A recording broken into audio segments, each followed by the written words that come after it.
I welcome everybody to our publication launch. Hello and good morning, good afternoon, or good evening, depending on where you join us from. We are so happy that you are here with us today for the launch of our publication, From Transition to Transformation, Strengthening Women's Effective Participation in Peacebuilding and Transitional Justice Processes. Insights from Colombia, Nepal, and the Philippines. Before we come to the introductions, I would already now like to thank everyone who contributed to the publication and contributes to today's event. Specifically, all authors of the publication and the organizations that were part of it, and then also our guests today, and also the interpreters Janine and Kat, who make it possible that we can hold the event in 2 languages. Now everyone who was involved with the project and has a part today will present themselves really briefly. And we'll start actually with Susan. I give the word to you. Yeah, thank you, Andrea. Namaste, everyone. I'm from Nepal. I am Susan Rizal, and I have been working in the organization called Nagarik Aawaz. It's a peace building organization, and we are a partner of PeaceWomen Across the Globe, and also one of the authors for this publication, where we try to, bring the voices of especially the conflict affected women whom we work with, and looking forward for further discussion. Thank you so much. Thank you, Susan. Karen? Peace to all. I'm Karen Tanyada from GZO Peace Institute. Our NGO has been supporting the engagement of civil society in peace processes to end the armed conflicts in the Philippines. We are working especially with women and youth organizations and networks. And we're happy and fortunate to participate in this project on amplifying the role of women in transitional justice. Good day to all. Thank you, Karen. Yasmin? Assalamualaikum. I'm Yasmin Usman now, founding chairperson of the Al-Mujadila Development Foundation, a Muslim women's organization based in Marawi City, Bar, Bangsamoro, and also Nisa Al-Haqi, Bangsamoro. I'm part of the peace negotiating panel for talks with the MIF and currently consultant to GZO for this particular project. Salam alaikum.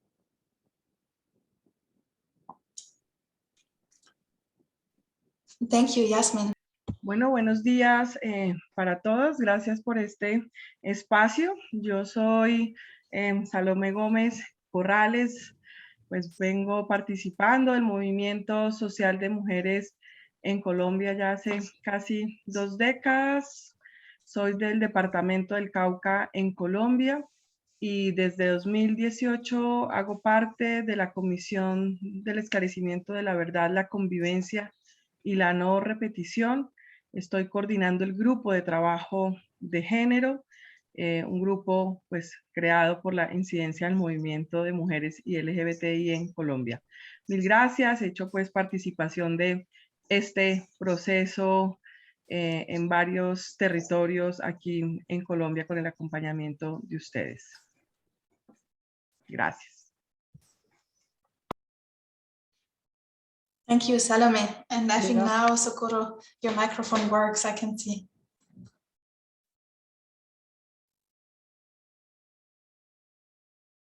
¿Socorro? Sí, ¿ya me escuchan? Perfect. Yeah, perfect. Bueno, soy Socorro Corrales Carvajal, soy integrante del equipo de la Corporación Comunitar, Mujeres Ecofeministas, en el sur de Colombia. Hacemos parte de esta organización desde hace más de 30 años, venimos trabajando lo que significa la paz territorial, los derechos de las mujeres como principio de democracia y de justicia social.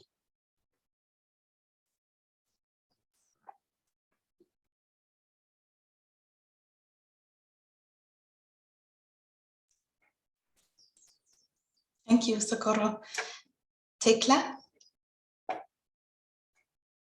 Hola.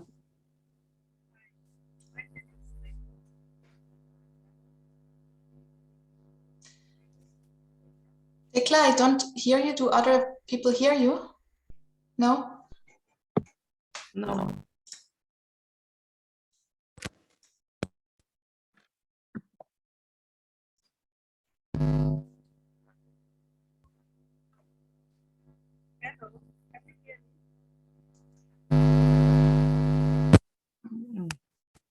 Hear me?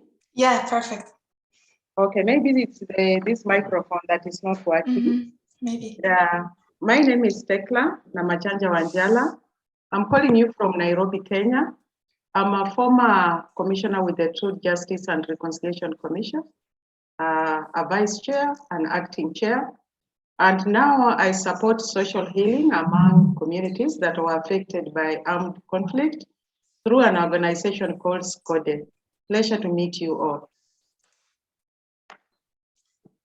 Pleasure to have you with us, Tekla. Mitra?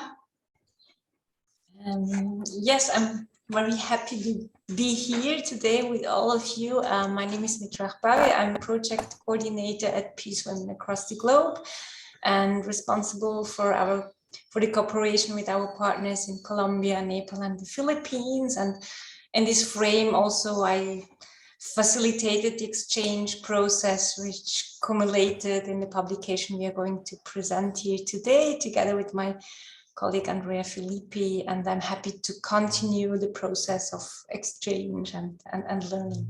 Thank you. Thank you. And my name is Andrea Filippi. I also work at PeaceWomen Across the Globe, and as Mitra just said, also supported this project and the publication writing as part of this joint learning process. So that's really nice. Thanks to all of you for quickly presenting yourself. Then we are going to continue with the key insights.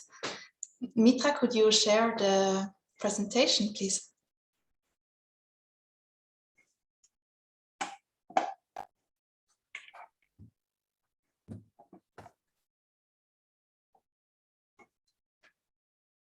Perfect, thanks so much. So before we come to the key insights from the publication, I would also like to introduce to you the project background. The project that this publication is based on is part of the Women's Peace Tables program of PeaceWomen Across the Globe. The Women's Peace Table program started in 2015 with a pilot phase. It was largely campaign-based with one-off Women Peace Tables per year, every year, and it took place in many different contexts. The aim was to strengthen women's participation in peace processes and to make women's peace work visible. This program went on like this until 2017, and PeaceWomen Across the Globe and its partners organized more than 60 Women Peace Tables during that time. We then redeveloped the program based on the lessons learned and experiences during the pilot phase. Together with our partners Comunitar, Nagarik, Aawaz, and the Gaston Z. Ortigas Peace Institute, we designed a longer-term project named Strengthening Women's Effective Participation in Conflict Transformation. The starting point of that project is that while women are generally well represented in grassroots and civil society organizations, formal peace processes and transitional justice mechanisms tend to exclude women and communities facing multiple discrimination to a large extent. This is where the mentioned project comes in. It wants to use the windows of opportunity that peace processes offer, contribute to increasing the access of conflict-affected women and conflict survivors to transitional justice and reconciliation mechanisms, tackle exclusionary power structure that hinder access to peace processes, and ultimately contribute towards transformative change. Surely you ask yourself, what are Women's Peace Tables actually? So for us, this is not only the name of our program, it's also a method. Women Peace Tables are safer spaces. They provide space and time for in-depth exchange of experiences and also the building of networks. Women peace tables are also a space for trainings and workshops on transitional justice mechanisms, because we realized that access to information is really crucial in order to strengthen the participation of women in such processes. Furthermore, women peace tables are also spaces to jointly develop advocacy, spaces to develop common strategies to build feminist, gender-sensitive peace and tackle those exclusionary power structures. To give you a little image, I brought you some photos. So these are pictures from the Philippines. These are from Nepal. And the next slide are photos from Colombia. So as you could see, actually in the first picture, there was also a Zoom call. So here you can see how COVID affected this project as well. So what does this mean in concrete terms for the mentioned project? There were 3 to 7 women peace tables on the local level each year in each country, and 1 annual women peace tables at the national level. The demands and the findings from the local women peace tables were then carried to the national women peace tables, where decision makers and stakeholders also participated. So women peace tables are also a space for developing advocacy.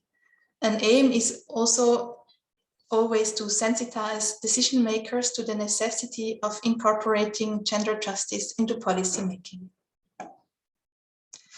The project also included a joint learning process, which was already mentioned before, and from which this publication results. Can you show us the next slide? Thank you. To give you an image of actually what the projects meant, I have here some quotes from participants. So the first one is from a participant in Cauca, Colombia. The person said, "Here is a place where we can give free rein to our feelings, grief, but also relief that we are not alone." Another participant from Nepal said, "I had never attended any programs before where our issues and experiences were prioritized. The opportunity that I got to hear and share each other's story has made me realize that I am not alone in this journey." In the next quote, you also see nicely, I think, this link to the advocacy level. A participant from Nepal said, "We demand recognition. We demand our voices to be heard. We demand security. We demand a future for our children. We demand truth. And we demand justice now." So this nicely shows how actually these demands that participants from the Women's Peace Table had were carried onto the national Women's Peace Tables, where decision makers also participated and could actually hear those demands. I would now like to come to the writing process. So as I said before, the insights from this joint learning process are gathered in the publication we are launching today. We developed this publication together in a participatory manner. And from the outset of the project in 2018, there were regular online meetings and then a face-to-face meeting in Switzerland, in Bern, in 2019. We were then supposed to have another face-to-face meeting, but due to COVID, this had to be cancelled. Instead, we met several times virtually in 2021 to develop the publication together. The pandemic presented us with challenges such as this one, but it was also actually an opportunity for us to meet more often, even if it was only online. We wrote this publication without a shared language, which was a challenge too. But with the help of Kat and Janine, who are interpreting now as well, and also other translators, we managed nevertheless to write it in those 2 languages. So writing the publication collectively was a challenging process, but also an enriching one. The many meetings we had allowed us to share experiences and learn from each other. What struck me is that despite different contexts, there are nevertheless similarities and common patterns, but also differences. So this joint learning process was also a steep learning journey for me personally, actually. Apart from the fact that the process allowed us to gain new insights and inspiration, what was valued about our gatherings too was a sense of care and solidarity, which gave us new strength and energy. After this brief overview over the process, I would now like to give over to Socorro, who will present our key takeaways and final reflections. Bueno, queremos entonces resaltar de este proceso como las reflexiones finales en las que hacemos énfasis en algunos aspectos. Lo primero es decir que en los 3 países y en este diálogo intercultural y de trabajo conjunto, la paz es el camino. ¿Pero qué camino? Un camino que significa participación. La siguiente, Mitra. Un camino que puede ser un camino de rosas en la medida en que las rosas tienen espinas, tienen sistemas de protección, sistemas de alertas. Una participación de las mujeres muy activa, muy empática, de mucha escucha, de mucha reflexión, de mucha creatividad. Un trabajo arduo para compartir emociones, de acompañamiento psicosocial, una participación bastante diversa, plural, que refleje y que reflejó la diversidad de los países, no solo en términos de países, sino que cada país en su diversidad lingüística, cultural, política, poblacional. Una participación donde efectivamente las mujeres se pudieron sentir actoras y gestoras de conocimiento muy reconocidas como esas sabedoras tradicionales, como esas sabedoras de la sostenibilidad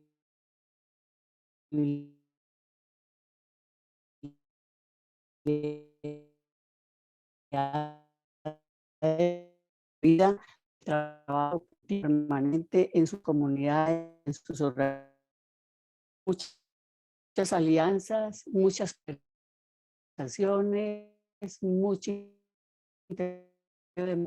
y muchas preguntas. La experiencia que las mujeres han tenido, el conflicto armado, hacerle frente y poder resistir a la barbarie, bastante visible, donde las mujeres sintieron la importancia y la necesidad de seguir asistiendo, sino a las mismas organismos, a los mismos procesos sanitarios. Persistir.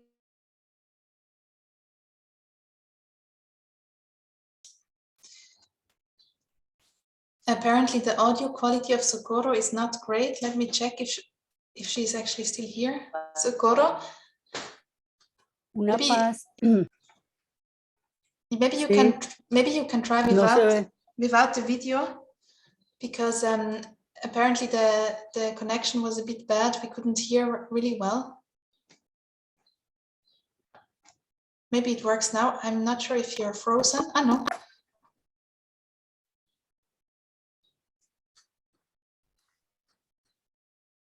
Bueno, un trabajo de mucha concertación, de establecer prioridades, de saber que es un proceso. Okay, Socorro, I think the audio quality is bad. Could you try without the video? Mitra, could you say this in Spanish quickly to Socorro? Socorro, te están pidiendo que dejes de usar la cámara a ver si funciona mejor el audio porque no te escuchamos.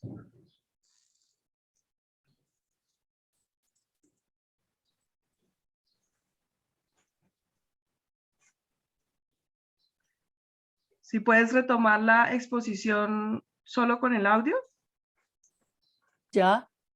Ahí sí pero sin la cámara para que podamos escucharte porque se cae la conexión. ¿Cierro la cámara? Sí, mejor, Bueno, listo. mejor. Thanks very much. Sigamos. And Entonces, sorry to everyone, even if we train in advance, there are always technical difficulties in the end. la siguiente es, bueno, aparte de todas, la siguiente, Mitra. No, no pasan las diapositivas. Bueno, en el fondo fue un entretejido de redes interculturales, psicosociales, políticas, donde de verdad las mujeres se sintieron legitimadas como gestoras y autoras de conocimiento, de saberes, de prácticas de resistencia, de prácticas de paz, salvadoras, como ya hemos dicho, cotidianas de la vida, de la sostenibilidad de la vida, y un entretejido de organizaciones de mujeres que cada vez se ha ido fortaleciendo, creciendo y que hay que seguirla retroalimentando. Un trabajo donde se pudieron ver cada una en sus potencialidades, en sus diferencias, en sus retos y también en sus necesidades más específicas, territoriales, organizativas, políticas, personales, individuales y familiares. También fue entonces, la siguiente, significó muchos retos. Nos muestran unos retos gigantes de cómo hacer este proceso sostenible, duradero, transformador, emancipador, creativo, para hacer análisis de contexto mucho más profundos, que toque las raíces realmente de las violencias contra las mujeres, que no solamente el conflicto armado agenció las violencias, sino que en todos los momentos y en todas las etapas de la vida de las mujeres, en todos los diferentes ciclos han tenido violencias, un continuum permanente. También resaltar cómo afectó la pandemia y cómo acrecentó y cómo visibilizó con más fuerza estas discriminaciones, las cargas de las mujeres en los hogares, en las comunidades, en su salud personal, en su salud familiar. Cómo entender el enfoque interseccional. Eso es donde confluyen todas las violencias, todas las características o todas las expresiones de discriminación por racismo, por etnia, por región, por edad, cómo la pobreza, más bien el empobrecimiento, las afecta de manera significativa cuando son arrasadas por las violencias y cuando son víctimas de tanto conflicto. Por lo tanto, un reto gigante es desaprender las prácticas lesivas de desprecio, de inferiorización, los crímenes de odio, sobre todo las poblaciones diversas, si son negras, si son palenqueras, si son mujeres con diferencias de género pues diversas. Cómo entonces generar una veeduría comunitaria a todo lo que las mujeres vienen planteando y vienen posicionando en sus agendas de paz en los territorios, en sus organizaciones. Una veeduría que de verdad permita establecer responsabilidades y exigir a los gobiernos el cumplimiento de lo que va saliendo en los acuerdos, digamos, en este tránsito hacia una justicia integral para la paz. Unos retos que nos implican a seguir trabajando aunadamente, tocando, vuelvo y digo, las raíces de los problemas, las raíces estructurales de todas las violencias contra las mujeres. Sigamos. Lo que en el fondo sentimos fue que este fue un proceso donde, como dicen las mismas mujeres, exprimimos la memoria. Las mujeres acudieron a sus recuerdos, a sus historias de vida, a su experiencia, a sus prácticas culturales, a la espiritualidad, a todo el trabajo que se hace tesoneramente para hacerle frente a la barbarie, para resistir y para que se sienta su agencia social. Eso fue un trabajo muy importante porque pues el propósito inicial de todas estas mesas ha sido acompañar a la Comisión de la Verdad para construir ese relato plural, diverso, profundo, que recoja y exprese los patrones que han llevado a vivir el conflicto que vivimos, pero también a cómo pasar de la guerra a la paz. La otra. Una rendición de cuentas permanente. Necesitamos que los gobiernos de verdad no solamente expresen la voluntad política, sino que esa voluntad política esté expresada en presupuestos, en la participación de las mujeres en el desarrollo de las agendas de paz, en el reconocimiento de sus saberes y en su agencia social. Que se respeten y que se cumplan las normas de derechos humanos y sobre todo la resolución 1325, que después de 20 años sigue siendo como un tratado de buena voluntad y no un mecanismo político, ético, de diálogo permanente, de seguimiento y de reflexión permanente, para que de verdad las demandas de las mujeres como actoras y gestoras de paz puedan tener ese posicionamiento y podamos participar con mayores garantías y con mayor tranquilidad en los territorios, en las organizaciones, que no nos sintamos amenazadas porque estamos haciendo un trabajo de exigibilidad profunda y de transformación radical. Siguiente. ¿Cómo? Tenemos unas preguntas que siguen siendo retadoras, importantes. ¿Cómo planificar de verdad? ¿Cómo nosotros las mujeres y las organizaciones y las mujeres víctimas y los procesos organizativos aprendemos a trabajar desde la interseccionalidad, pero también exigirle a los gobiernos y a los estados que esa interseccionalidad no es un asunto solamente de sumar categorías, de sumar mujeres, de pensar de que entre más mujeres hayamos, por el simple hecho numérico, vamos a transformar la cotidianidad, la sociedad, las mentalidades, los procesos, que necesitamos abordar el continuo de violencias como parte de la justicia restaurativa, como parte de este sistema integral de verdad, justicia, reparación y garantías de no repetición. Esas violencias cotidianas que no van a desaparecer porque se hayan entregado las armas en los países, porque se hayan firmado acuerdos de paz, sino que de verdad haya una intención muy cotidiana, muy permanente, muy reflexiva, muy beligerante frente a que se necesita transformar esa mentalidad guerrera, violenta, discriminadora, prejuiciosa.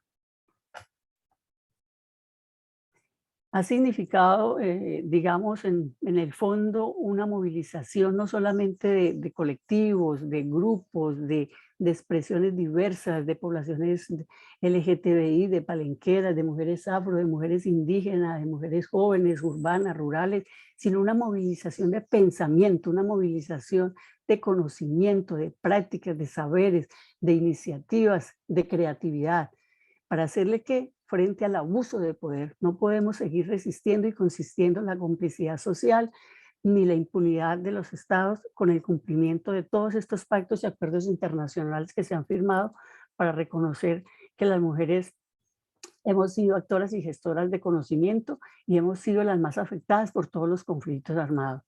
Y esto se logrará si esa mentalidad, si esos procesos de pensamiento emancipadores pues abordan también esos pensamientos lesivos, esos pensamientos que han sido tan perniciosos y tan naturalizados para seguir inferiorizando e invisibilizando y maltratando a las mujeres.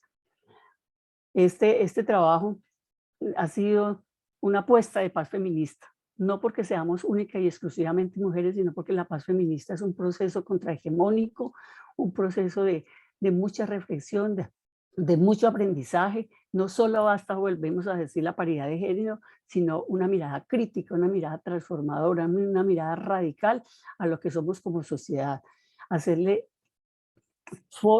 entender que hay formas y lógicas de pensamiento distintas a la ortodoxia, al positivismo, sino que hay otras lógicas de pensamiento en las comunidades, en los territorios, en las organizaciones y sobre todo desde la mirada y la apuesta desde las mujeres.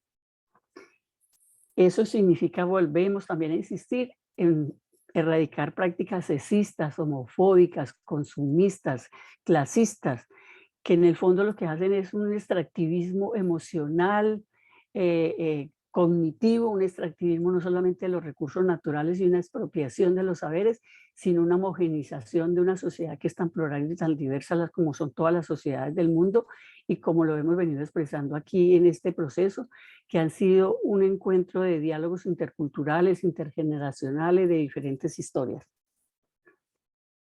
La cooperación en este sentido ha sido clave, no solamente técnica y económicamente, sino porque ha sido un diálogo abierto, franco, respetuoso, creativo, desde diferentes miradas, desde diferentes países, desde diferentes lenguas, desde diferentes cosmovisiones, unas relaciones interculturales que nos ayudan a gigantar y a expresar que de verdad somos parte de la naturaleza y que somos parte de esa creatividad y de esa plasticidad de pensamiento, para que conjuntamente entre países diversos podamos seguir haciendo veeduría internacional, podamos seguir haciendo un trabajo más de cooperación y de diálogo. Es en síntesis una apuesta por la transformación cultural, estructural, de raíz, con mayores sensibilidades de género, que volvemos a decir que no significa solamente que seamos mujeres, que seamos diversas, sino una sensibilidad frente a la empatía, a la escucha, al reconocimiento del otro, de la otra, a que necesitamos conocer más sobre los derechos de las diversidades, a que la descentralización no es un asunto solamente de recursos económicos, sino que realmente las preponderancias que pongan en los territorios las organizaciones de mujeres tengan recursos, tengan garantías, tengan protección, y que se generen con todo este trabajo de las mujeres políticas mucho más a torno con los procesos organizativos, que se generen prácticas institucionales, educativas de la función pública, para que recoja todo este legado que hemos venido trabajando pues desde tantos años y en otros países, para pensar una paz de verdad que remueva unas estructuras de poder bastante anquilosadas y bastante lesivas. Por último, pues gracias a todas las lideresas que confiaron en estos procesos, que participaron con sus voces, con sus sentimientos, con sus propuestas, con sus dolores, pero también con su capacidad organizativa.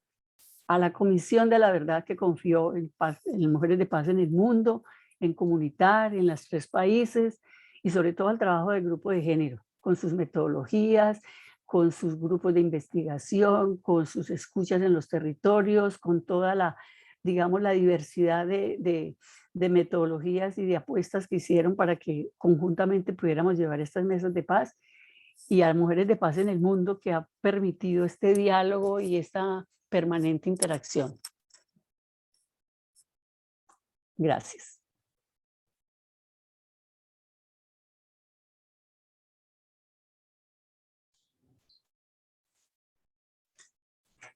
Thank you so much. Thank you so much, Socorro, for this comprehensive presentation of our final reflections. I would now like to give over to Mitra for the next part of this event. Yes, thank you so much, Andrea and Socorro, for presenting a little bit the publication. Yeah, before we will open for a Q&A session, we'll just start with some questions to our podium guests, Tekla Namajan-Javanjala, Salome Gomez-Corrales, and Yasmin Busran-Lau.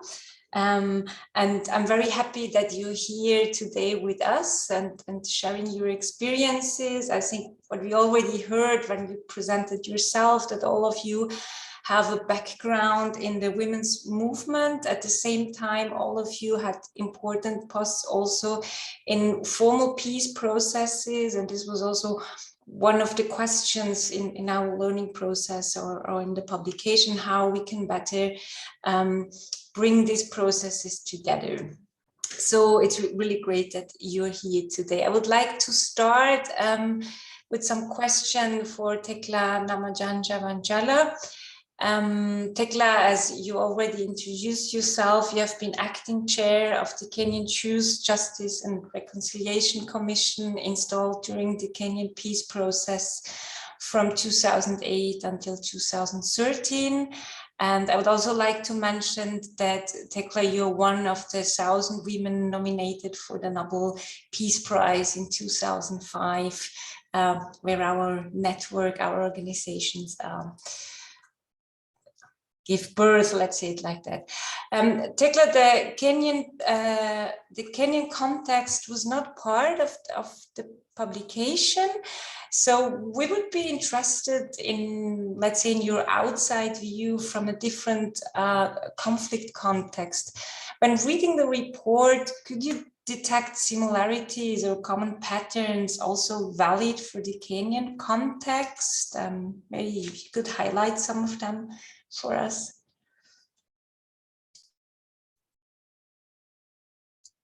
Just mute. Oh, thank you so much. And thank you, my sisters, for allowing me in your space And because of the network problem here too, I would like to turn off my video so that at least we can effectively hear each other if I'm allowed. To start with, I would like to really appreciate all the women who facilitated and participated in the Women Peace Tables.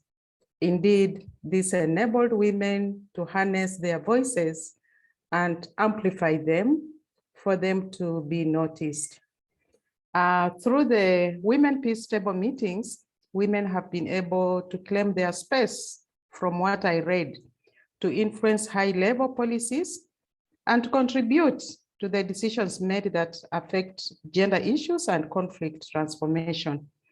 And reading the Colombian, Nepal, and the Philippine cases, I find a lot of similarities with the Kenyan context.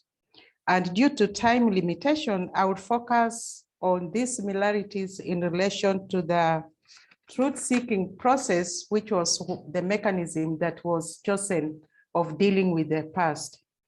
To start with, I would like to highlight the historical injustices and gross violation of human rights. Like the three cases, a section of Kenyans, like the three cases in the study, have suffered a history of human rights abuses and other historical injustices, which included rape and other forms of sexual violence. Most of the sexual violence women suffered went unreported in Kenya because it's a taboo in Kenya to talk about sexual matters. In the case of domestic violence, the violations were not taken seriously by the patriarchal society, which condoned a culture of violence against women. Unfortunately, women missed out in most decision-making structures, including religious institutions that mediate in such violences. So that is one similarity that I picked. Then there is the transitional moment. After a long history of injustices, gross violation of human rights that communities, including women, suffered, there came a moment of transition. And this moment of transition was preceded by a mediation process. Like in Kenya, after an intense violence, we had the mediation process headed by the late His Excellency Kofi Annan with eminent personalities. Now, around this process, the women captured the moment.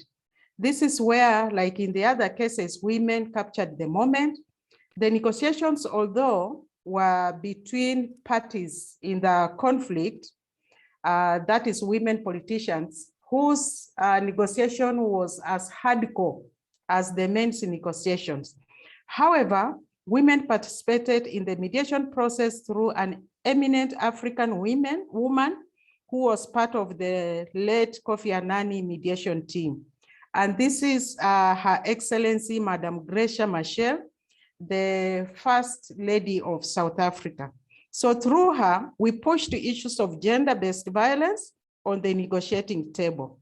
We wanted the outcome also to deal with the historical injustices that women have really suffered. Apart from the women movement, very next to the negotiating process, there was another group that influenced the outcome of the peace accord. This group called itself Concerned Citizen Peace, Concerned Citizens for Peace. This group composed of really high-level diplomats, peace builders, human rights actors, but I'm really highlighting it here because it was a woman who headed this process, the late Deka Ibrahim. And it acted as a kitchen through which really the issues that were negotiated were cooked, only to be taken to the table for the consumption by the high-level mediators. So this is how women participated and how we claimed our space. Now, after the mediation process, like in the 3 case studies that I've listened to and read, came the peace accords. Now, the peace agreements that were born out of this mediated negotiation process is another similarity I find, and where really now women's issues were highlighted. From the peace accords came the truth-seeking process, and with the peace-seeking processes, which was a favored mechanism of dealing with the past, we see women issues now finding themselves at the front line. For example, in Kenya, the Truth, Justice and Reconciliation Commission Act provided that the commission puts in place special arrangements and adopt specific mechanisms and procedures to address experiences of women, children, persons with disability, and other vulnerable groups. So because of this special section in the Act, for example, in the Kenyan situation, a special support department was set up. And this special department ensured that the situation and experiences of these vulnerable groups, number one among them being women, were adequately addressed in all the process of the commission. And through this special unit, it coordinated the provision of counseling services to the victims, especially women, catering for their welfare, including accommodation and travels. And it ensured that we learned from the past that women really did not participate so much in the truth-seeking process. So for us to ensure that women and other minority genders participate in the process, we organized a special hearing for women. It was termed a conversation with women. And it was now during this conversation with the women, we ensured that it was only female commissioners who participated in this, so that women can freely talk. And in situations of violations, as I read in the reports, at times women shy away to talk about issues of sexuality. And so for us to provide this, there was an in-camera session where women who really felt that they can talk in privacy, they were given that occasion. And also to ensure that there is full participation of women, we had a thematic session on women alone. And so quite a number of women participated in the TJRC process because of these special provisions. Looking at the Act again, for the first time, issues of sexual violation was considered as crime against humanity. And we were not allowed to provide amnesty for this offense that are gross violation of human rights. So again, while in the past, sexual violation against women went unnoticed, this time, even amnesty was not allowed for that. And it's on this truth-seeking process, with the support of facilitation of others, that we really saw meaningful participation of women in the process, right from the apex. Looking at the commissioners, out of 9, 4 were women. The vice chair was a woman. The CEO was a woman. Out of the 7 departments that were set up, 7 of them, including finance and admin, documentation and information, and others were headed, 4 out of 7 were headed by women. And looking at the staff, we ensured that at any one point, we maintained 40% of them being women, and at the senior level, 50%. Looking at even the statement takers, from the report that I read, women shy away to just give anybody the information. Looking at the statement takers, we ensured we had quite a number of them of female gender. In fact, we had 191 female statement takers compared to 113 male statement takers. So this is the process, the mechanisms that we put in place to ensure that women participate. Now, when it comes to the TJRC report and gender, sexual violations were really given prominence. Out of 40,000 statements, over 1,000 statements were received from adults concerning sexual violations. Out of the 1,000, 103 were given by men, others were given by women. Now, combined with other memorandums, statements and memorandums, a total of 2,646 women really came forward to share about the sexual violence that they experienced. So these are the mechanisms that were put in place to ensure that women came before the commission. And so the historical record was that the commission wrote ensured that women issues were highlighted. And we would not have really achieved this had we not cooperated with other civil society, especially women groups, right from the statement taking. Like in the 3 cases, we have some of the communities living in really remote, inaccessible places. And for those ones, we partnered with the institutions who can reach there. For example, Action Aid, religious institutions to reach the women and get the statements. Then, because the issues of children, these are special issues, commissioners did not have really a lot of knowledge, but we have institutions that are working on issues of children, child protection.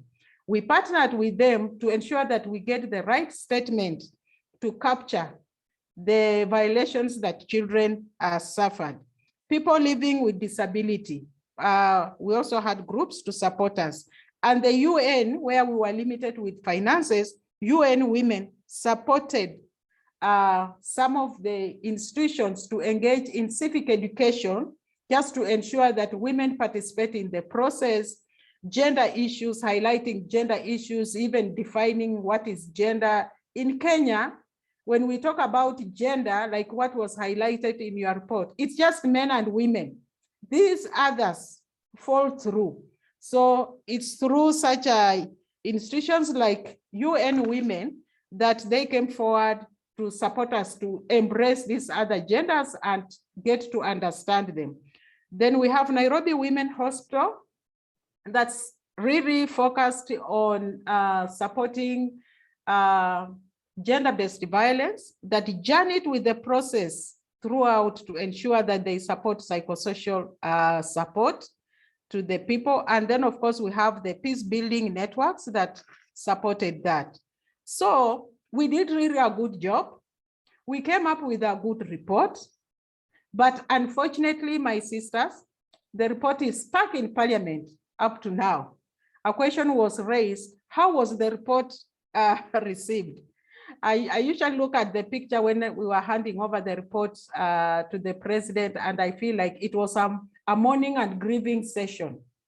Of course, political leaders who were adversely mentioned and implicated in the report refuted. Some immediately went to before the media to deny the allegations. Some immediately took complaints to court against commissioners for having damaged their reputation. And when we even gave some cash to the government printer to print more copies, they printed very voluminous one-sided page document. You can imagine over 2,000 pages and one side that you look at it, you're just discouraged to read. So, and for me, I saw that as a sabotage, but the report was received well by most of the civil society with a lot of enthusiasm. Some of them went straight away to retreat to discuss the findings. Others helped us to come up with an abridged copy, a small copy which was reader friendly. Of course, others had skepticism, but when they read the report, they were shocked at the findings. So as much as women issues were highlighted, We thought this was the changing process for the women. The report is still stuck in Parliament. Recommendations have not been implemented up to now. Thank you so much.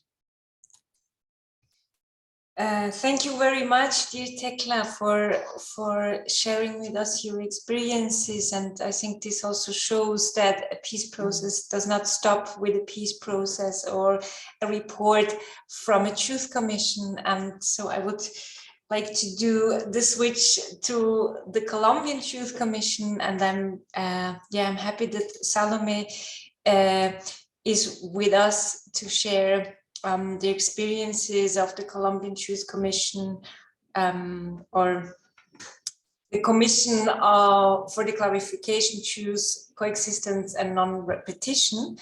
And you will going to publish your final report this June, which is quite soon, and I guess you're very under pressure now. And well, the Colombian Truth Commission had a mandate for 3 years, which have been extended now until July 2022, also due to the COVID-19 pandemic. Nevertheless, it is a very short term to collect testimonies from over 50 years of armed conflict and then develop a sustainable final report. So, Salome, to fulfill your mandate, the Gender Working Group had strong ties with women's and civil society organizations as well. For example, all of the Women's Peace Table organized in Colombia have been organized in close cooperation with the Gender Working Group. You will also find more information on that in our publication. But could you please tell us more about this collaboration in the process of collecting testimonials from your point of view from the Gender Working Group? Bueno, pues nuevamente buenos días para todas, para todos que nos escuchan. Primero agradecer por esta invitación. Me siento muy complacida y honrada de participar de este proceso y de compartir un poco de nuestra experiencia de la mano de Tekla y de Yasmín. Quiero enviar un saludo también en nombre de la comisionada Alejandra Miller Restrepo, que le hubiese encantado estar aquí, pero por su rol de comisionada y el poco tiempo que nos queda en la comisión no nos puede acompañar. Pues primero yo quisiera agradecer y reconocer este proceso. Efectivamente, este es el primer proceso de justicia transicional en el mundo que tiene por obligación en su mandato, en sus 3 componentes, en la Comisión de la Verdad, en la Jurisdicción Especial para la Paz y en la Unidad de Búsqueda de Personas Dadas por Desaparecidas, la obligación de garantizar el enfoque de género. Y garantizar el enfoque de género significa garantizar la participación plural y diversa de las mujeres víctimas del conflicto armado, organizadas, no organizadas, desde todas sus diversidades étnicas y territoriales. Eso pues ha implicado, por supuesto, implicó un reto muy grande al inicio en la Comisión de la Verdad.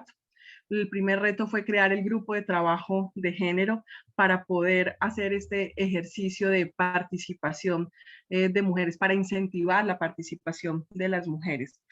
Afortunadamente, pues en Colombia, como en las otras experiencias también, el movimiento de mujeres pues ha tenido un ejercicio de lucha y de defensa y de exigencia de este proceso de paz que garantizara el enfoque de género, y eso entonces nos permitió iniciar en 2018 con un diálogo cercano con las organizaciones de mujeres, y allí pues encontramos este acompañamiento de PeaceWomen Across the Globe, ver este proceso que estaban haciendo, digamos, a nivel mundial, y recibimos un poco la invitación de Comunitar, agradecerle a Socorro su intervención previa, de Comunitar y de la Ruta Pacífica de las Mujeres, que ya también tenía un trabajo muy grande en Colombia con su ejercicio previo de haber recolectado testimonios de mujeres y de haber hecho su comisión de la verdad desde las mujeres. Esto pues nos permitió entonces tener un diálogo cercano. Y la primera tarea, digamos, que hicimos desde la comisión fue identificar esas grandes organizaciones, plataformas de mujeres, del movimiento LGBTI también. Este es un mecanismo de justicia transicional que exige también garantizar la participación de personas con orientaciones sexuales, identidades y expresiones de género diversas. Entonces empezamos diálogos con plataformas, organizaciones de mujeres, de víctimas, campesinas, del movimiento de mujeres negras. Yo quiero también resaltar esto aquí. Trabajar con las mujeres desde sus diversidades, pues ha sido también todo un reto. Pero esto se hizo de la mano de organizaciones que tenían experiencia previa en los territorios, que conocían sus territorios, que venían preparando también y ambientando la creación de la Comisión de la Verdad. Allí pues tuvimos encuentros territoriales para escuchar a las mujeres en principio sobre lo que esperaban de la Comisión de la Verdad y cómo debíamos y podíamos garantizar una mejor participación. Esto hizo que víctimas de distintos hechos, de distintos actores armados en Colombia, que han sido víctimas durante más de 50 años en este conflicto armado, pudiesen contarle a la comisión no solamente lo que habían vivido, lo que esperaban de la comisión, sino que también nos hablaran de sus procesos de resistencias, de transformaciones para la paz. Cómo las mujeres, a pesar de todo lo que han sufrido en este largo conflicto, las mujeres han estado en sus territorios defendiendo primero su vida, segundo, defendiendo la vida de sus familias, de sus comunidades, de sus territorios, y ellas son las que han permitido tener en este momento en la comisión el gran número de testimonios que tenemos. Hablar con las mujeres permitió generar a través de estos procesos generar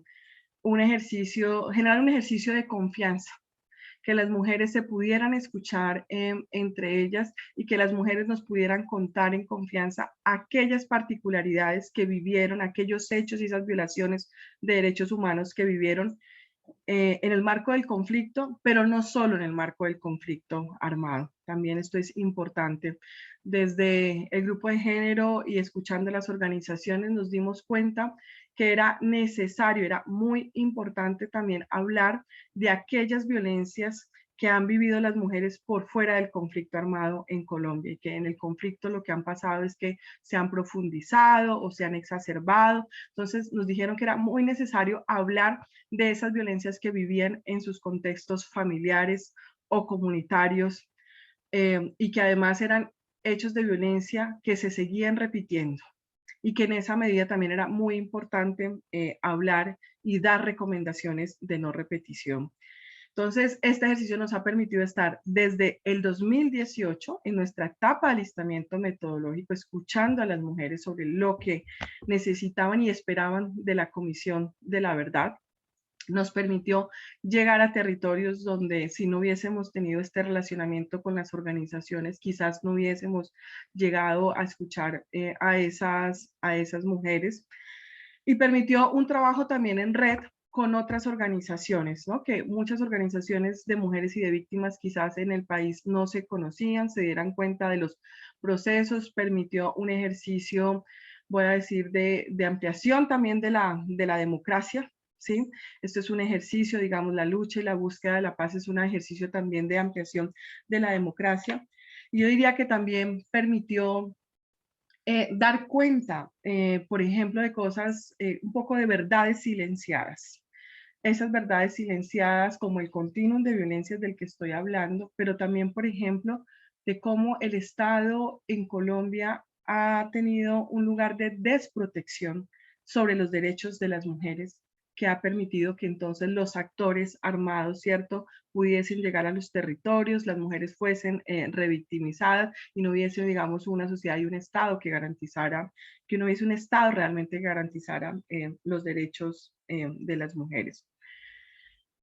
Estos procesos de peace tables creo que le dejan pues un gran reto a la comisión, y es lo que se viene. poder hacer nuestra entrega del informe final en junio de este año, poder entregar este legado a las organizaciones. Estamos absolutamente seguras y seguros en la Comisión de la Verdad que serán las mujeres las principales aliadas de esta verdad, serán las mujeres las primeras en apropiarse del informe, en acoger lo que dice ahí, en leerlo, pero también en difundirlo, en pedagogizarlo. Necesitamos que este informe que hemos construido de la mano de ustedes, de todas las organizaciones que nos han acompañado, llegue a los lugares más cotidianos de las mujeres. Necesitamos que llegue a la casa, necesitamos que llegue a la escuela, necesitamos que llegue al trabajo, y ese es el ejercicio que estamos seguras que va a ser muy bien, van a hacer muy bien las mujeres desde todos sus territorios. Finalmente decir que estos ejercicios también de escucha, de diálogo entre organizaciones, pues le han permitido también mostrarle al Estado cómo el Estado también en Colombia debe hacer un trabajo distinto con las organizaciones, con el movimiento social, con las víctimas, ¿cierto? Siempre se ha pensado que este es un Estado un poco más del bienestar y que responde a unas necesidades. No, aquí desde la Comisión hemos hecho un ejercicio de darle valor y de reconocer a las mujeres como sujetos de derechos, y que era imposible tener una verdad completa en Colombia sin escuchar a las mujeres sobre lo que les había pasado y sin reconocer sus procesos de transformaciones para la paz y de resistencias. Por tiempo, pues voy a dejar allí sobre esta pregunta, Mitra. Mil gracias a ustedes por la escucha y por este ejercicio de diálogo.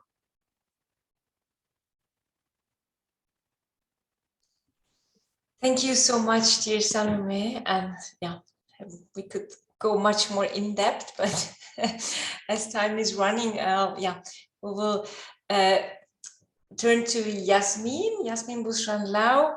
I'm very happy that you are here with us as well today. Yasmin, you have been member of the Philippine government peace negotiation panel for the talks with the Moro Islamic Liberation Front, MILF, from Mindanao. And I guess this is a particular case in the Philippines, as you yourself, you are from Mindanao, having been engaged also in the national women's peace movement, and then you became somehow part of the Philippine government in the negotiation process. So I can imagine that this was also quite a challenging role. So could you tell us a bit more about your relation with the women's movement during the negotiation process? Well, thank you very much, Mitra, and Assalamualaikum, greetings of peace for everyone.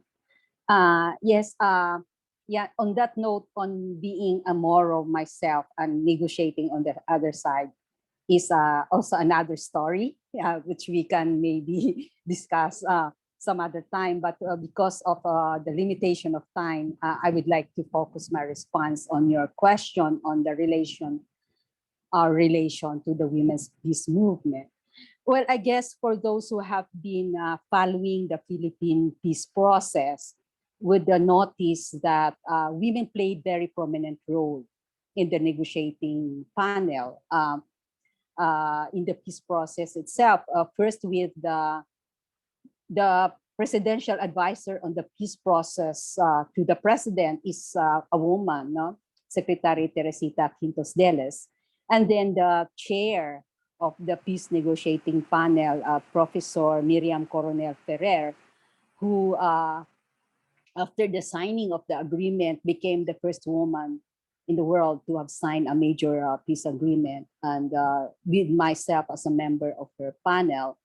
And then our legal team, headed by young women with 60% of the support staff, also women. And I think around 2/3 of the co-conveners or co-chairs of the technical working groups and the different mechanisms created were also women.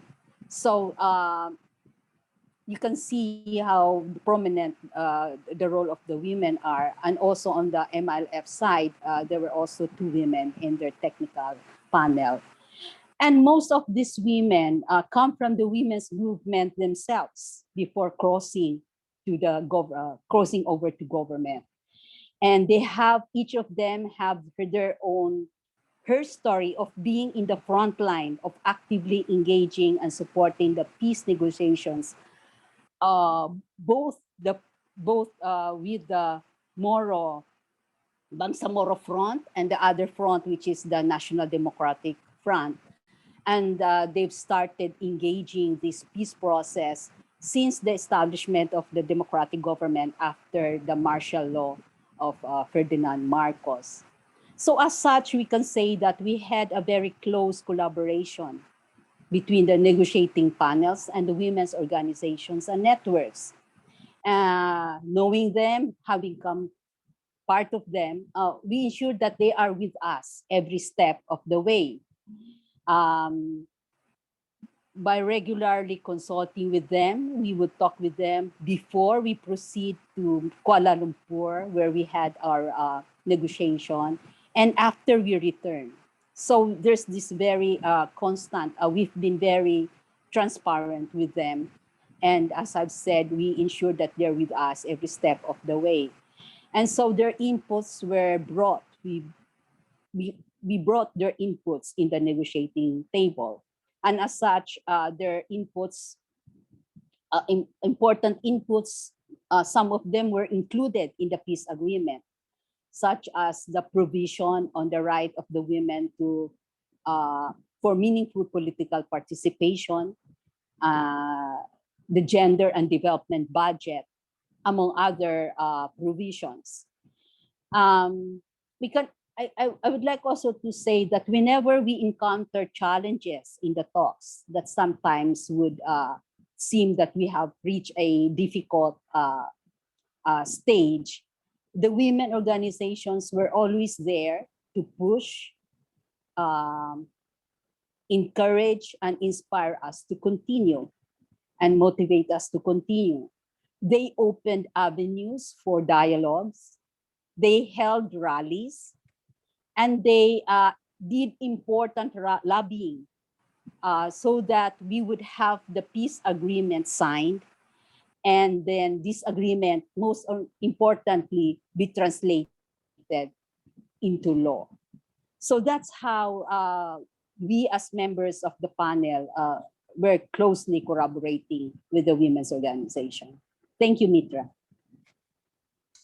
Thank you very much, Yasmin, for sharing these experiences with us. Well, now the peace process with the MLF culminated in the creation of the Bangsamoro Autonomous Region for Muslim Mindanao, Barim, in early 2019, with a transition period extended now until 2025. And this is also time to where transitional justice process will be implemented. Yasmin, after your mandate at the negotiation table, you continued you're continuing your engagement on the civil society level and with women's groups, and you also actively involved in the women's peace tables in the Philippines. What is your motivation for this engagement, and what can be the role of the women's peace tables or similar initiatives in this crucial time of transition from your point of view?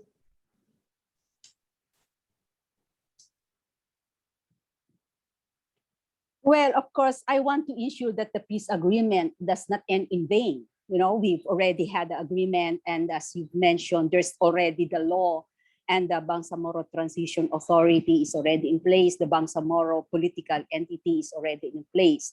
So we're already, you know, there. And so I really, my motivation is to ensure that the agreement does not end in vain. And this is it for me, the end of Moro insurgency and the beginning of lasting peace in my homeland. we cannot afford to have another conflict or another peace process. This, as my other panelists mentioned, the agreement is a paper, but that needs to be sincerely implemented by both parties. And for me, the beginning of actual peace building is when communities begin to transform themselves into peaceful and productive communities. And that's why the women's peace table will have to continue also as a process.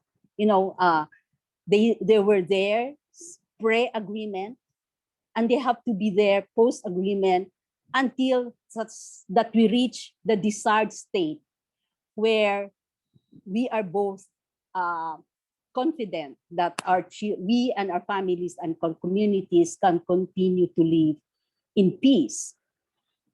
Being the sector mostly affected by the evils of the war, women will have to continue not just to watch how the agreement is being implemented, but as well as to actively engage in the implementation of the agreement. A good example that we are seeing right now, together with WEACT and of course Gaston Peace Institute with Karen, is that the women are actively participating in the crafting of the election code to ensure that the gains of the peace agreement, particularly on the right of women for meaningful political participation, is genuinely implemented. So that is mainly the motivation that I have, to ensure that the process continues on until we reach the stage where everybody is confident enough to say that we have reached the desired peace that we want. And so the women peace tables should also continue and not just stop because we had the peace agreement. Thank you. Thank you very much, Yasmin, and to all of you. I see there are no questions so far in the Q&A chat, so please put your questions in there. But so I will use the moment with another questions to all of you, because when preparing the panels with you, Salome, Yasmin, and Tekla, all of you also underlined the importance of international support in these processes, which sometimes is just there during the peace process and then it switches away. So maybe all of you could briefly just let us know what are your expectations and wishes from the international community in this moment of processes you are, as we hear also in the international setting. I don't know, Yasmin, would you like to continue and then we... Okay, thank you. If you look at the peace architecture of the Philippine peace process, the international community played very important role, starting with the Malaysian third-party facilitator.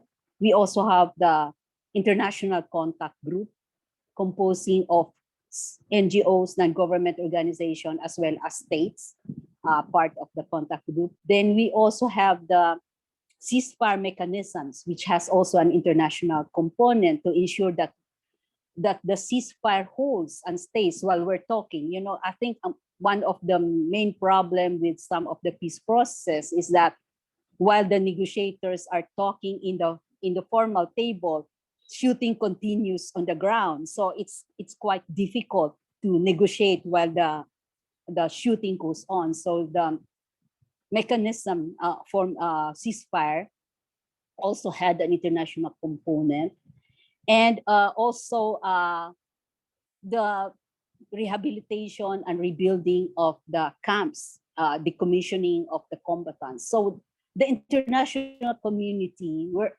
part of all of this.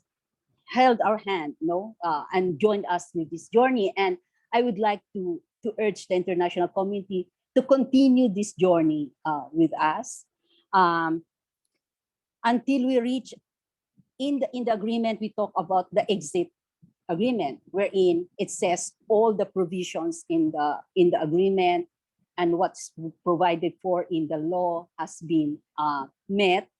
And so this would mean that we have the confidence that the mechanisms for non-recurrence of war, because I think that's what we want to arrive at, the guarantee of non-recurrence. We want the international communities to help us achieve that level where there is the guarantees for our mechanisms for non-recurrence is strongly institutionalized within the Bangsamoro government, as well as in the national government. And so I urge the international community, as I've said, we are just beginning to build the peace after the agreement has been signed and the law. So please be with us all the way. Thank you very much. Thank you, Yasmin. Maybe afterwards we could look, what does it mean, be with us? But I will go further with the others. Salome, what are your expectations and wishes from the international community? And maybe you can be a little bit more concrete when you mean be with us.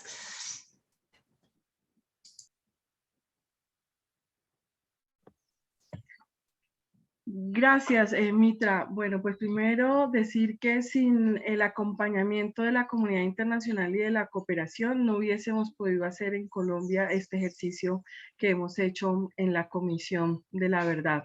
Y de manera muy especial no hubiésemos tampoco podido garantizar el enfoque de género aquí en el país. Los cooperantes también que han tenido experiencias previas, que tienen conocimiento y experiencia del enfoque de género, sabían que también, digamos, este era un enfoque que seguramente iba a presentar mucha oposición en algunos sectores, porque pues en Colombia tuvimos antes digamos, en el proceso del acuerdo de paz, un plebiscito, ¿no? Para votar si estábamos de acuerdo o no con el acuerdo. Y en ese momento del plebiscito se instaló, por ejemplo, lo que en Colombia se llamó la ideología de género, ¿sí? La mal llamada ideología de género, que ayudó a que muchas personas dijeran no para el acuerdo de paz. Entonces, en esta medida esperamos que la comunidad internacional siga acompañando a las organizaciones de la sociedad civil en la pedagogía del informe, de manera particular que acompañen a las organizaciones de mujeres, del movimiento LGBTI, de víctimas, para que pueda el informe llegar a todos los territorios de Colombia. Y de manera muy especial, yo invitaría a la comunidad también a que nos acompañe en el seguimiento a las recomendaciones de no repetición, para que estas recomendaciones de no repetición que van para el Estado, que van para la sociedad civil, que van para los responsables, se puedan implementar, puedan convertirse en políticas públicas de nivel territorial, de nivel nacional, que puedan invertirse recursos para su implementación, porque allí es donde está la transformación. Ustedes han hablado en su documento de la transición a la transformación, y nosotras estamos ahorita de la transformación a la no repetición. Entonces, queremos pues invitarlas a que nos sigan acompañando en ese ejercicio y que también puedan poco acompañar y arropar a la Comisión de la Verdad en el comité de seguimiento también que se creará para estas recomendaciones, en el cual esperamos que sea un comité donde se pueda garantizar la participación de mujeres, ¿cierto?, que han acompañado la comisión, pero que han luchado sobre todo en este país por tener un proceso de paz con enfoque de género. Gracias.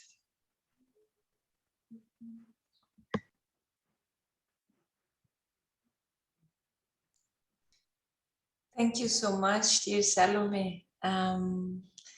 Tekla, what are your wishes, expectations from the International Commission. Now it's already some years ago that you published your report, and I mean, now you're in front of elections, and I think that the temperature is quite tight, and you had these peace processes.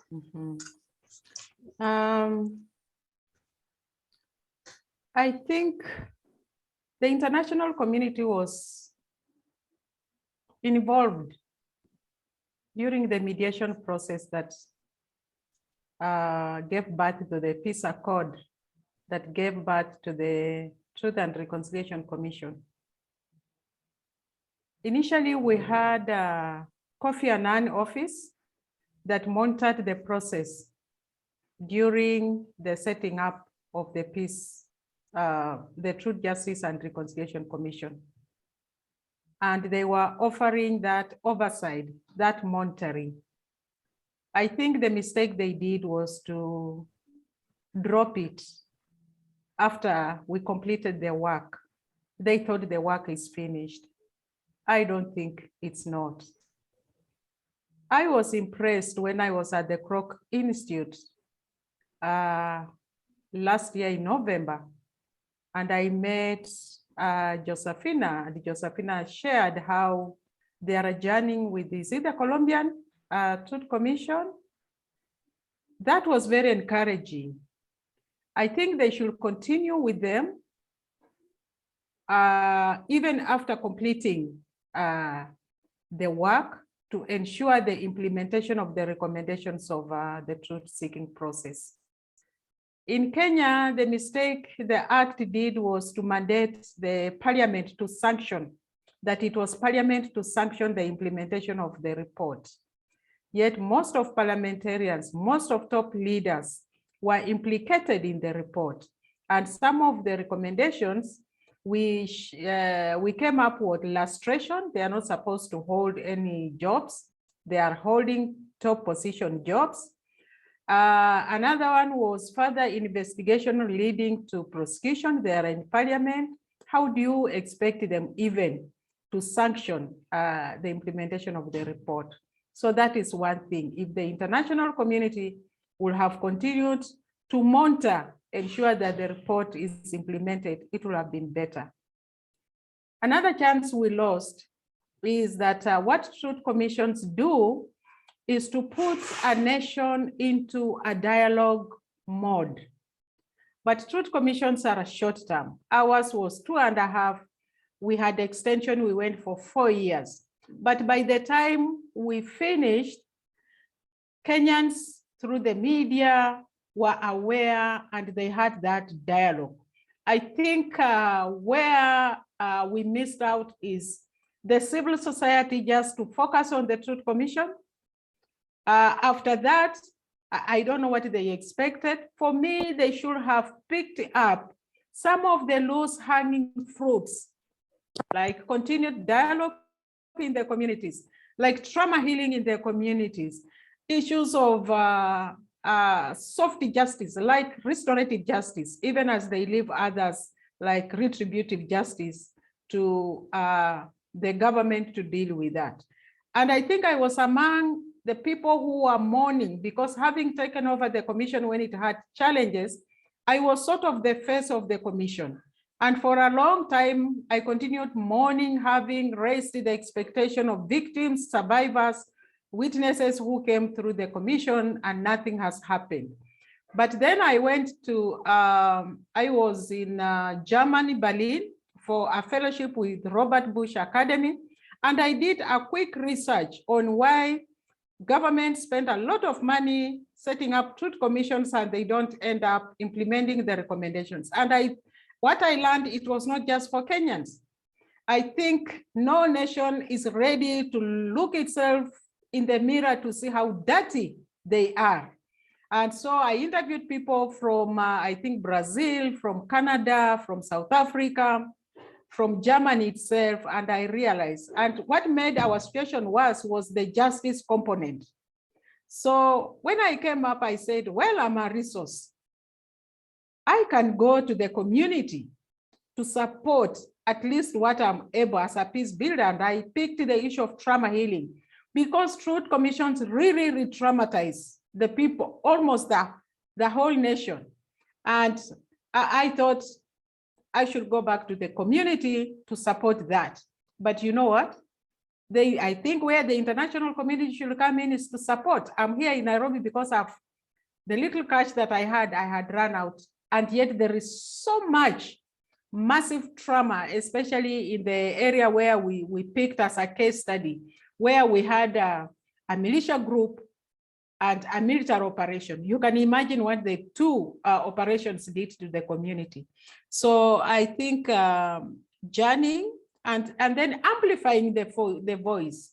Honestly, I did not know that, Mintra, I did not know that this process that you've had with my sisters from Philippines, from Nepal and Colombia was on, because I have so much yearned to pick this report, pick the women chapter and simplify it and get back to the women, because really no rural woman will come and pick that report. In fact, the report is not available because it was stifled.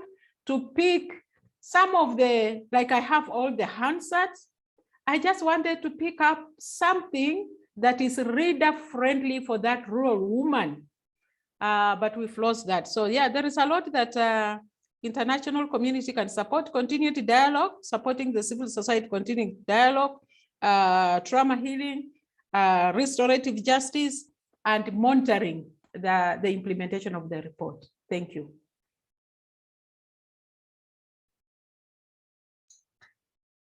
Thank you so much. Well, we're just a little bit over the time, but I think it's worth to continue a little bit some question. I hope that's fine, and we can take this together before. I think this is very important, but you were now talking about how important are these monitoring measures.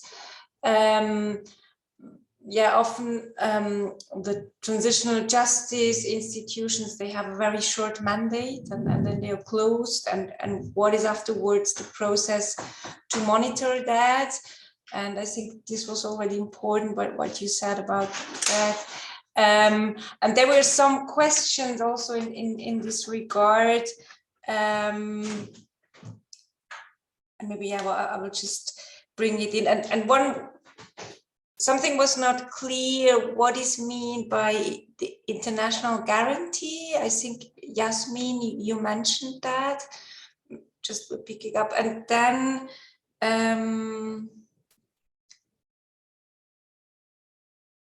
I'm sorry, I have it here. Yeah, one question is, how do you ensure that peace agreement can seriously be implemented? I think we are never sure. What we also have shown, it's also a question of political will, but there are some issues we can pressure, and you already mentioned building up monitoring mechanisms, international mechanism. I also think the Colombian model with the Kroc Institute, it's a very good model, but maybe we can talk a little bit more about that. And I think it's worth to make another session once about monitoring mechanisms. By the way, Karen Tanada is in the monitoring committee of the Philippine peace process. Maybe Karen, you can say some words about that. That would be interesting. Yeah, we'll just put this now in the group. Who would like to yeah, what do you mean by international guarantee, and what are the strategies to ensure that the peace agreements are seriously implemented? Just two questions for the moment. Who would like to answer?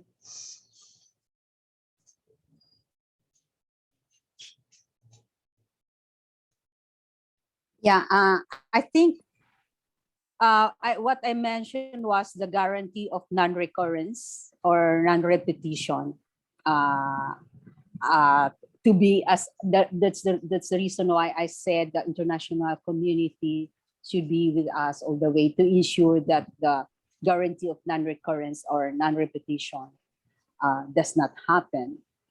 And I forgot to mention, as what Mitra said, Karen is part of the third-party monitoring team, which is one of the part of the Philippine architecture. And they've been monitoring the implementation of the agreement since the beginning until now, and I guess until we're able to reach a certain, because in the agreement, it talks about exit agreement where both parties, the MILF and the government, can now say that they have fully implemented the provisions in the peace agreement. So I think that's an important component of this, the Philippine experience.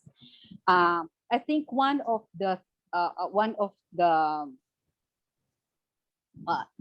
measure that's also necessary in the implementation of the peace agreement is to make it into a national law. And that's what happened with the Philippine process. After, we did not stop with the signing of the agreement, but we pushed for it to be part of the Philippine Constitution, so that whoever is the administration, whoever becomes the president of the republic, is bound to commit to implement, because it's already part of the law of the land. And I think that's one important step, no, that is to ensure that it becomes institutionalized by way of a law and becomes a part of the Constitution. And that's why after that, a plebiscite was done and the Bangsamoro government was put in place. Because without that, we won't be able to create the new political entity that will be the expression of our aspiration as a people. And so now, as what we've said, after the law, we now have the political entity, the political space, which is the Bangsamoro government.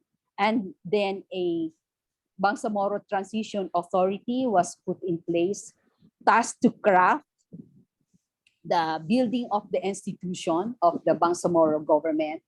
And it has been, it's now in its second extension. It is now in its first extension. It was created and has a 3-year lifespan. And as what Mitra said, the president signed its extension for another 3 years.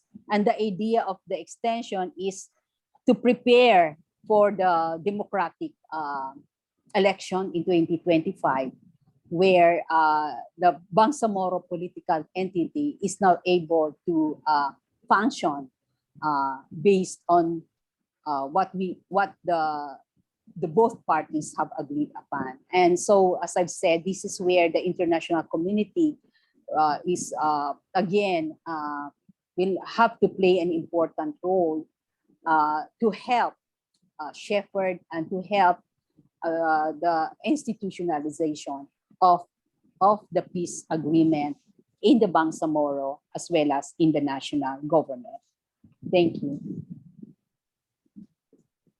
Thank you. Does anybody want to add on that?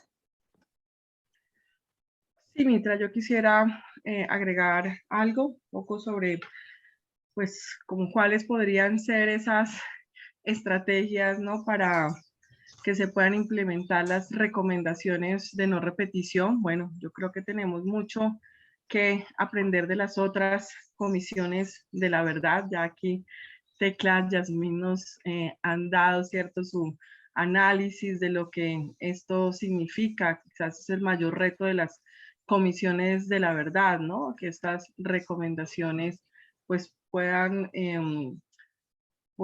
darse en concreto en la vida de las víctimas. Yo diría que un ejercicio fundamental, y es para lo que estábamos diciendo que requerimos este acompañamiento de la comunidad internacional, de las organizaciones, es Primero, que las víctimas conozcan muy bien todas esas recomendaciones, son recomendaciones, en el caso de la Comisión de la Verdad, que van muy, digamos, en líneas generales, qué se debe hacer en términos de transformaciones culturales, qué cambios hay que hacer en términos, bueno, de desarrollo rural, lo que está ya planteado, digamos, en el acuerdo de paz. Pero nosotros tenemos, por ejemplo, unas recomendaciones un poco en clave de género, ¿no? Hay unas particularidades que en el país, algunas transformaciones sociales y culturales particulares que se deben hacer para que el conflicto no se repita en la vida de mujeres y personas LGBTI, y esto tiene que ver con la garantía, por ejemplo, el derecho a la educación, de una educación transformadora, no sexista, el derecho a una atención integral, por ejemplo, en salud. Tenemos un gran nivel de afectación en salud mental, en salud sexual y reproductiva, por ejemplo, resultado de las violencias sexuales que han vivido de manera especial y particular las mujeres. Entonces, lo primero es hacer una gran pedagogía. Necesitamos ese acompañamiento para pedagogizar esas recomendaciones que son en nivel general, para que las mujeres las puedan territorializar, las puedan llevar a sus particularidades, ¿cierto? Las mujeres indígenas, las mujeres negras, pero las mujeres indígenas del Caribe, en Colombia, como del sur, digamos, de los distintos territorios, llevar estas recomendaciones a la par a los gobiernos locales, a los tomadores de decisión. Si no conocen estas recomendaciones va a ser muy difícil, y permitir que haya entonces un diálogo entre víctimas, organizaciones, los gobiernos locales, para que hagan un ejercicio, ¿cierto?, de gobernanza, para que se puedan construir, seguir construyendo, por ejemplo, agendas de paz con enfoque de género, para que esto llegue. Bueno, en Colombia tenemos, pues es un país que tiene mucha normatividad a favor de las mujeres, políticas públicas, planes de igualdad de oportunidades, agendas de paz. Necesitamos que esas recomendaciones queden incluidas. Y en Colombia vamos a entregar nuestro informe en un momento político complejo, es decir, en una nueva, estamos en un proceso de elección de presidencia. En este momento no sabemos a quién le vamos a entregar este informe, y también eso va a depender mucho de lo que pase con nuestras recomendaciones, con el comité de seguimiento, y allí también pues necesitamos un respaldo. Estas son recomendaciones para la sociedad, para el Estado, independientemente del gobierno que las reciba, y allí pues toda la incidencia del movimiento de mujeres va a ser fundamental para que estas recomendaciones no queden como una agenda de segundo nivel, sino que sean una prioridad y una obligación del Estado cumplirlas a corto, mediano y largo plazo. Gracias.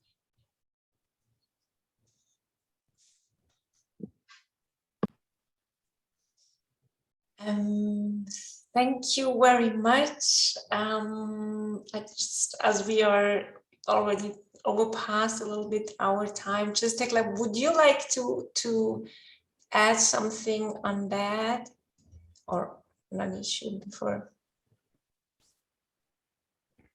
I think the idea of ensuring the implementation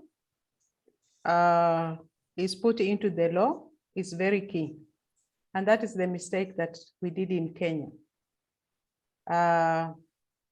In fact, anything that concerns the law, really the leaders are hesitant to change.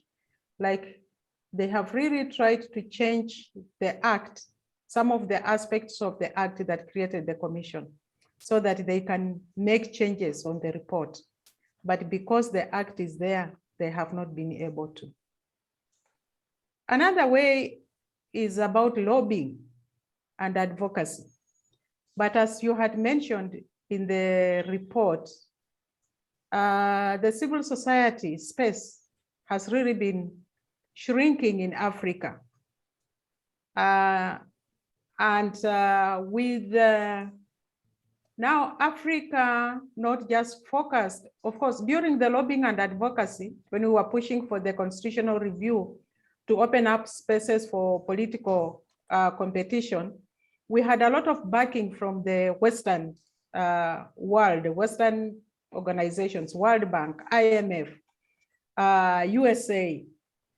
But now with the liberal and the opening up of China, even the international community that should have supported us to lobby for the implementation, they don't have a stick, leave alone a carrot to tango for the government to listen to them because they were using aid. And now, if the Western refuse to give Kenya aid, we look into Asia and there is China.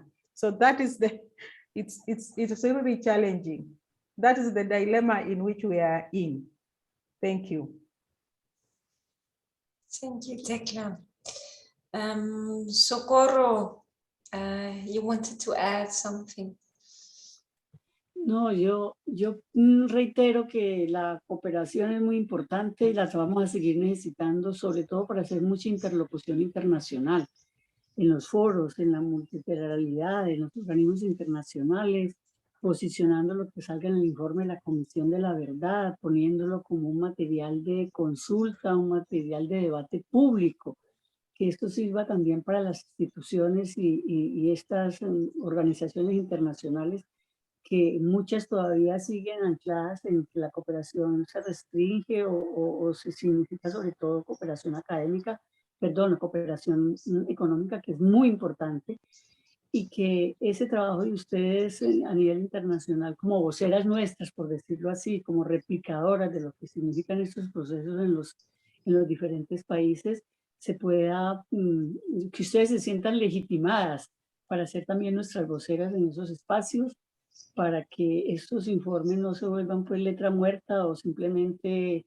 materiales que se acumulan en los escritorios y en los archivos, sino que sigan siendo insumos de trabajo en las mismas organizaciones, en las entidades. Y en esa medida también la cooperación seguirá siendo crucial para seguir fortaleciendo los liderazgos de las mujeres como unas actoras claves de pensamiento, de construcción de ideas, de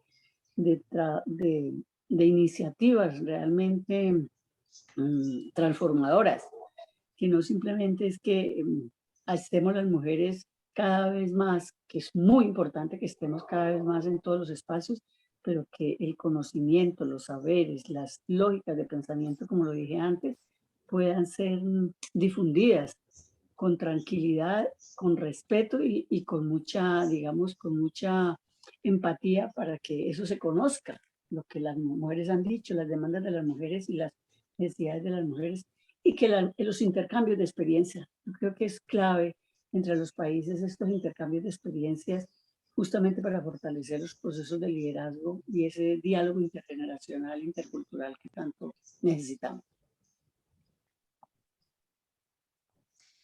Thank you very much, Socorro. Unfortunately, we have to come to an end, well, just for the moment. I mean, hopefully we will continue our discussions, exchanges, learning processes from each other, and continue with our engagement for a gender just, peaceful world. So I will thank you so much to all of you participating. I will give the floor to Susan Rizal for the final remarks.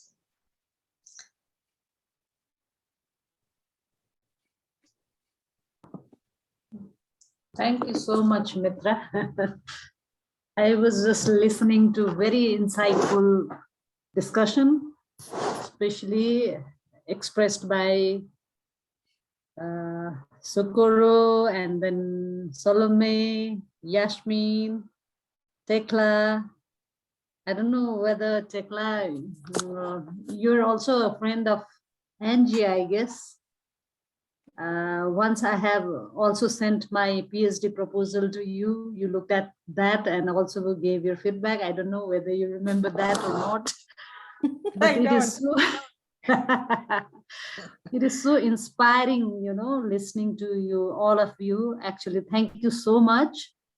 And also, firstly, I'd like to express actually from all, on behalf of all the, you know, participants, let's say, not only the authors of this publication, from transition to transformation, but all the participants for organizing such a, you know, beautiful event actually, where we women rarely get this kind of space to talk about our experiences of women building peace in our respective countries.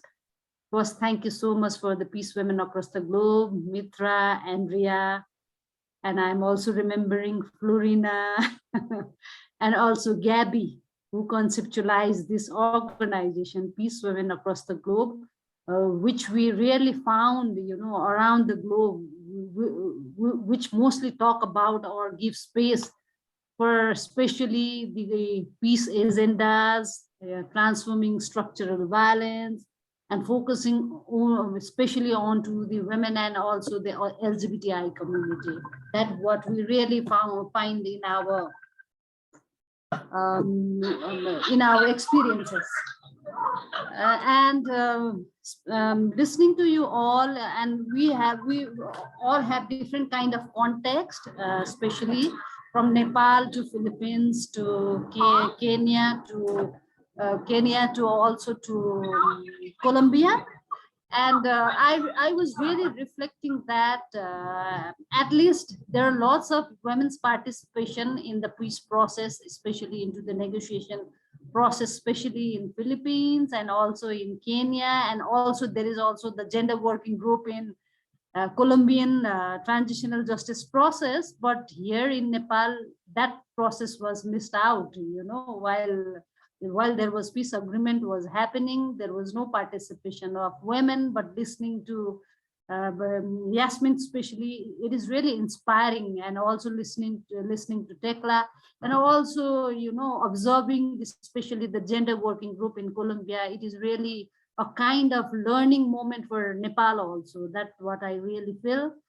And also in the process itself, the writing of this book, as Andrea presented very nicely, it was in the time of COVID. Actually, it was the idea was germinated while we were in Switzerland, especially for the a kind of conference, where that kind of conference also, that kind of workshop also, we rarely get very intimate space that we got in 2019. Then after that, all the world stopped. And but it is from the lead of Peace Women Across the Globe. It is all the hard work from Mitra and Andrea. They just move forward the process and imposing all of us to engage in this process. And thank you so much, Mitra. And it was a wonderful journey, although I was in a very a kind of dealing with my personal challenges. But the process itself was very beautiful. And thank you so much for creating those spaces, and also the questions raised by the participants about the the monitoring mechanisms, the support of the international communities when there is a big war is happening around the globe. Like initially it was Afghanistan, now it is in Ukraine, and most of the international communities are focusing on to this area. But especially the structural violence that was still remains in the post-conflict countries, it is not into the priority of the international communities. And that what we all have been urging to all the international communities: do not stop to help those kind of post-conflict countries. We still need this kind of support in our respective countries also. And also the most important thing, all of you highlighted that the political will to give the logical end to the transitional justice process. It is very necessary. And also it is also highlighted by all the speakers that the transition, only completing of the transitional justice process, whether it will be completing effectively or not in our respective countries, peace process will not be completed, because the structure, the root causes and the driver of the conflict still remains in our society. And that what we all have to make our effort to address those kind of issues, and challenging the patriarchy, and also the normative framework of violence has always been necessary. And thank you so much, everyone. for participating in this event. And thank you, Mitra, Andrea, Salome. It is so nice to see you after a long time. Yasmin, Corinne, Tekla, Socorro, everyone. And remembering again, Florina, Gabby, and every participant who raised the questions and listened to our journey. And we are just the means to bringing out the stories of our women whose voices or whose stories have never been heard by our transitional justice process, but it will be the means, it will be the learning materials for the peace practitioners around the world and who have been also focusing on their work into this area. Thank you so much, Mitra, and thank you so much, Andrea. Thank you so much, everyone. Thank you too. Gracias. Thank you. Thank you. Well, nice evening to all in the western part of the world, and good day for those in Colombia. And hopefully we'll see us soon again. Thank you so much to all of you. Thank you as well for the interpreters and all the technical support of our. Thank you. Bye. Thanks so much to everyone. Goodbye to everyone listening. Bye. Bye. Thank you. Bye-bye. Thank you.